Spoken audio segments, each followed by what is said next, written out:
If you've ever felt overwhelmed by trying to keep your house clean, especially while you're stressed, healing, or just not feeling your best, you are not alone. For years, I've been a big fan of the Fly Lady system, which is not what we are talking about today. So if you think that's too much for me to handle right now, I am with you, so keep watching. If you're not familiar with the Fly Lady system, it's a great system. But once I was injured, all of these routines felt like pressure, like just one more thing that I was failing at. So what did I do? I adapted. My name's Larissa, and today I'm sharing a flexible, low pressure home routine that fits my life right now.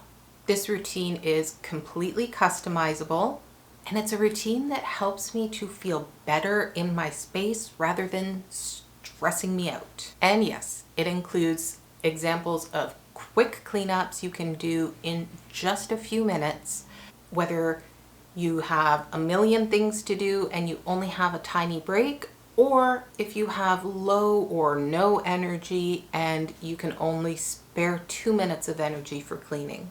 This video is all about working with what you've got. We are also going to talk about something that is super important. The fact that your house being messy does not mean that you're failing.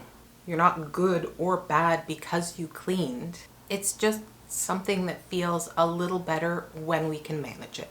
Let's talk about how I keep my space manageable without burning myself out. First step for me was choosing what matters most. For me, number 1 priority is my bedroom, and number 2 is my front entryway. The bedroom comes first because sleep is essential for recovery. If my bedroom is tidy and clutter-free, I sleep better. I am more relaxed and less stressed in my bedroom. So even on low energy days, I make my bed in the morning. And I have streamlined my bed. I don't have any of my cute throw pillows on anymore. I don't have extra blankets. I have my sheet, I have my blanket, I have my pillows, and in the morning I just pull the sheets and the blanket up and I kind of smooth it out, and then I slip out of bed. It's a no fuss method. I talk about how I streamlined my bedroom in this video. You can check it out if that is of interest. Before I go to bed, I clear the floor and I clear the nightstand. A lot of the time, that looks like taking a laundry basket and putting everything into it. The clothes that I was wearing that day and just dropped on the floor, into the laundry basket. If there are clothes laid out on my bed because I couldn't decide which outfit I wanted to wear, that goes into the laundry basket with the dirty laundry. Sometimes I wash clean things. The horror. It's fine. I am less concerned about that and more concerned about getting a good night's sleep. I like to have my glass of water, I like to have my painkillers and my glasses and a lamp on my nightstand. So if I've put on hand cream, if I've taken off jewelry, anything that is not those 4 essential items, I just right into the drawer. I don't organize, I don't take time to sort things, I don't get back out of bed to put my earrings away. I just shuck it all into the drawer and I will deal with it later. Next is the front entryway. It's the first thing people see when they walk into my home, and it's the first thing that I see when I walk into my home. I like to keep it presentable in case someone just drops by, but mostly because I deserve to walk into my home and feel peaceful, sanctuary. So think about what spaces make most sense for you. Maybe it's the bathroom. Maybe you have a family of 6 and having toothbrushes all over the place and globs of toothpaste stresses you out, and that is what matters most to you. Maybe you love cooking in your kitchen and you want your kitchen space to feel good, and that's your place that you go to for a little peace. Choose what works for you. Now let's talk about time.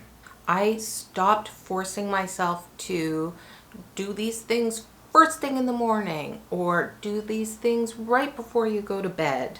And I've started using energy windows instead. If I take a nap, I wake up and I feel like I've got 15 minutes of good energy, that's the time that I will maybe take a garbage bag and a basket and I will go through all of the rooms, not doing a deep clean, but just looking around saying, oh, that's garbage, that's gonna go in here. All the garbage goes in the garbage bag. Anything that doesn't belong in that room goes into the basket. And then I hide the basket in the laundry room. When I have another 15 minutes, I will deal with that basket. But at least I've got 15 minutes of quick cleaning done. Boom. Visual clutter gone. I also love the 3-minute timer trick. I pick 5 rooms and I do 3 minutes in each room. That's just 15 minutes in total, and it makes a huge difference without being overwhelming. You know that you can't completely clean a room in 3 minutes, so there's no expectation of perfection. It's just gonna be better than when I got there. Plus, I get a little boost of dopamine each time I finish a room. You can choose to pick up clutter, toss laundry in the hamper, grab a disposable wipe and wipe down surfaces. Whatever is going to make you feel better and like you accomplished something worth accomplishing. Make sure you stick around till the end because we are going to talk about low pressure cleaning tools and how to use them. Here's the shift that really helped me. I don't anticipate a deep clean every time. I aim for 1% better.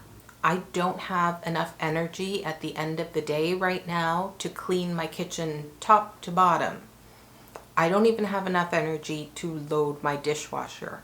But if I put away leftovers and prevent food wastage, that's a win. And that's an important win for me. Small progress still counts. It all adds up. And a month from now, a year from now, I will be able to do even more. I think one of my biggest lessons when dealing with cleaning is self-compassion. I used to follow a strict cleaning routine. And while that helped at one time when I was working full time and didn't want to waste my whole weekend cleaning my house, I've had to let go of that mindset for now. Some days I do more, some days I do less, and both are okay. Cleaning is morally neutral, as Casey Davis says. A messy house does not mean that you are lazy, and it does not mean that you are failing. It just means that you're living life and maybe going through something.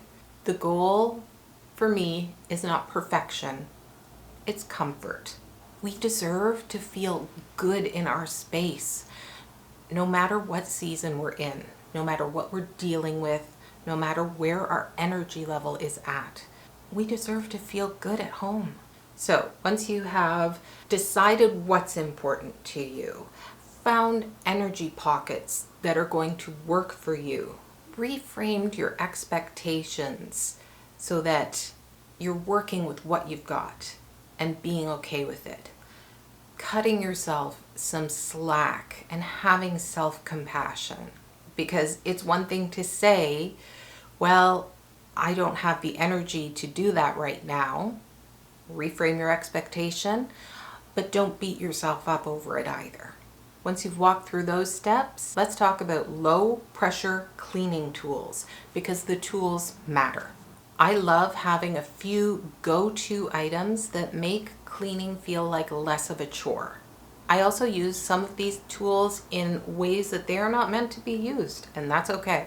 For example, I have pretty jars and containers in a lot of rooms in my home, here in the studio, in the kitchen, in the bathroom, in the bedroom, and into them I put a container of disposable wipes so that in any room I'm in, I can quickly grab a couple of Clorox wipes, wipe up any spills, any messes, anything that I've knocked over, and then just dispose of those wipes.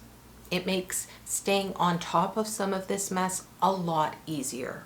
I'm not having to run to the kitchen, get a dishcloth, put some soap on it, go back into the living room, the bedroom, the office, wherever, and then clean up a mess, and then maybe have to go back to the kitchen and get something to dry it with. I can wipe up any spills quickly. I use disposable floor cleaning wipes, and I don't use the broom handle and the base. I sit on my butt and I really quickly scooch across the floor and wipe things up. Balance is a big issue for me, and having to balance and push a mop through the kitchen can be difficult.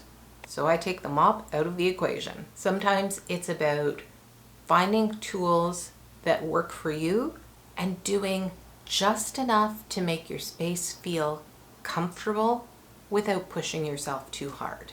So that's my take on designing a flexible home cleaning routine that helps me feel in control without adding to my stress. And the key here is that there is no one right way to keep your home clean, especially when life feels overwhelming. What matters is that we adapt and we do what feels doable for us right now. We deserve to live in a space that supports our well-being. I would love to hear how this resonates with you. If you've struggled with home routines in the past, or if you're currently trying to balance self-care and home care, please share what's working or what's not working for you in the comments below. Have you found that breaking tasks into tiny chunks is helpful? Have you found a mantra that helps you to speak more kindly to yourself when you've knocked over your tea mug for the 8th time that day? What's been a game changer for you? Thank you so much for hanging out with me today. Remember that you are not alone in this. Whether it's healing, managing stress, or just trying to make life a little bit easier.